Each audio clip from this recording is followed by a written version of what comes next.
তন্তুনা গাতির লেখা কবিতা পাপানের প্রশ্ন।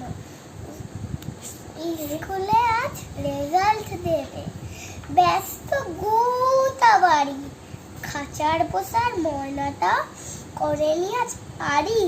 কুত্তি পিসে রান্নাঘরে, বকুল মাসি ছাদে, গৃহস্থালির সমস্ত কাজ জরুরি সংবাদে। অফিস থেকে বাবার ফোনে জড়িয়ে আছে ভয়, মা দাঁড়িয়ে রঙিন ছাতার দুপাশে সংসার। ফুলের গেটে স্বপ্নেরা চুপ, উথাল পাথাল ঢেউ, গাছ ভর্তি বকুলেরা রেখেছে কেউ কেউ। এমন সময় ধং ধং ধং ছড়িয়ে পড়ে ছুটি, রেজাল্ট খাতায় বিদ্যাবানরা উধাও খুঁতছুটি। দূরে থেকে চেঁচাই পাপার, আমি সেকেন্ড ক্লাসে। সব মায়েদের বাঁকা চোখরা তাকালো চারপাশে।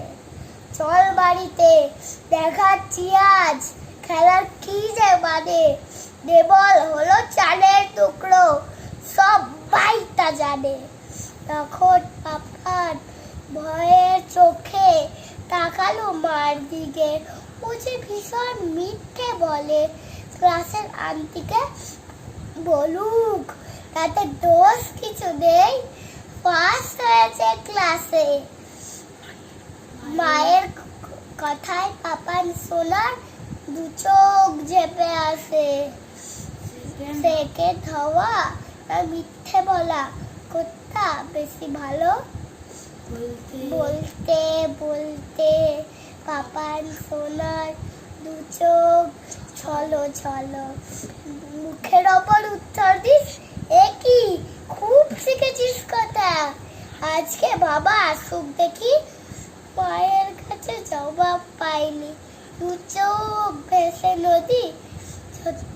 পাপার মঞ্চে উঠে প্রশ্ন করে যদি, বলুন সবাই।